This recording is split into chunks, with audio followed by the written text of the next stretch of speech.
All right, we are in the home stretch of our subject-verb agreement unit. The subjects today are subject and verb agreement with intervening expressions and subject-verb agreement with indefinite pronouns.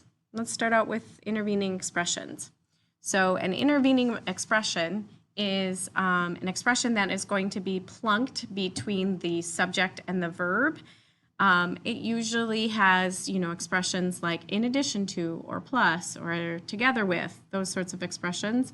And it'll be set off by commas. So those are really good road maps for you to know what to exclude. So let's take this first sentence. My son, by the way, it's not my son, Mr. Lambert's son, as well as his best friend is or are suspended from the team. When we look at this sentence, we've got this intervening expression right here. We know that we don't want to count that, just like we didn't want to count those prepositional phrases. So once we kind of cross that part off, we notice that son must be the subject. So if son is the subject, then is suspended, because it's singular, becomes the verb, right? So even though even though we've got two people referenced, son is actually the subject, and therefore we need that singular verb. Let's look at the second one. The second one, the teacher along with the students is attempting or are attempting distance learning again.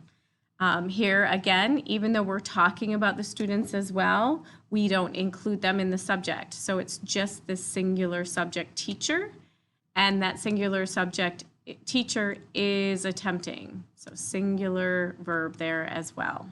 Okay, so just cross off those intervening expressions in your head, and that should help you identify the subject. And remember, with all of our exercises, we identify the subject in order to determine the verb. Now let's move on to these indefinite pronouns. If you remember, pronouns replace a noun. So instead of Mrs. Peterson, I would use the pronoun she or her. We're a very pronoun-focused group.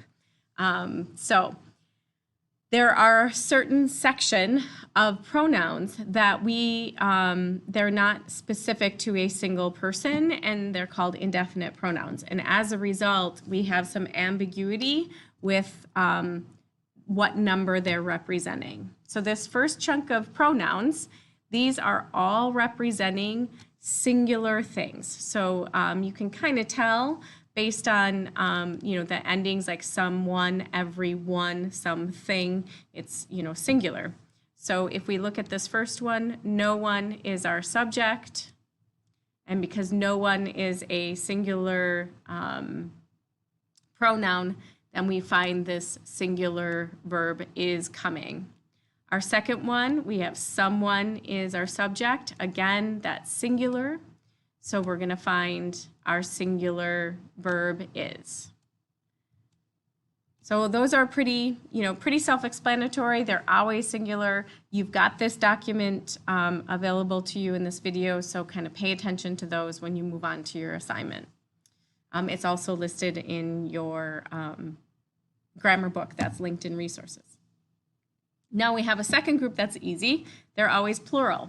So the pronouns are like several, few, both, many, etc. So it's always plural, so we're going to always pick the plural verb. So here we go. We've got both is our subject. So both are acceptable choices. So we pick our plural verb.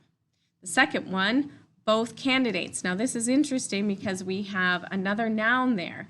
So in this case, this might trip you up on your quiz. This is why it's here, or on your assignment. Both in this case is not the subject. Candidates is your subject. So both is, in this case, acting as an adjective describing which candidates, both of them. So either way, they're both plural words, right? So candidates are acceptable choices. And there we go. So now we've got the tricky ones. The tricky ones are those that are sometimes singular and sometimes plural. So then we have to dig a little further into the sentence to determine whether it's a single or plural subject.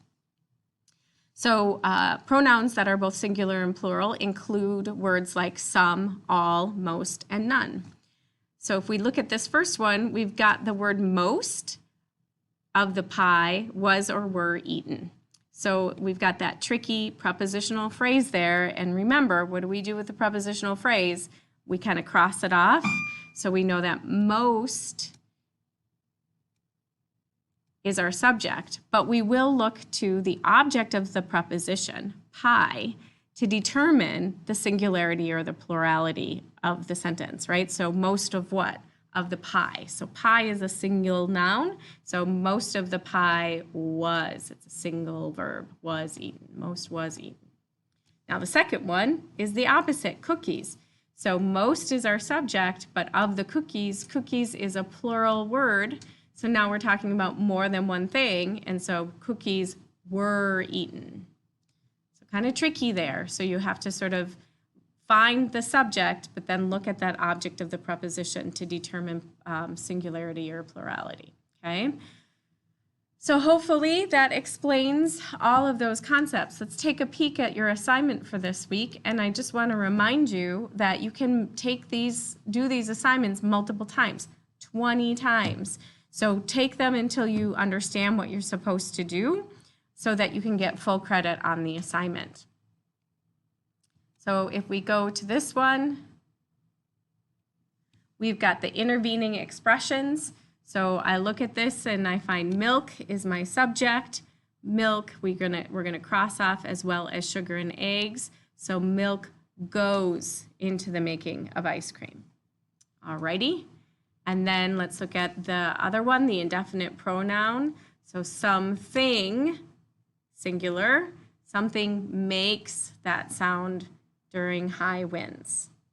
So don't forget to select that subject, otherwise you don't do very well on these quizzes, right? And then go back through so that you have that understanding so that you're ready for our final in a couple weeks.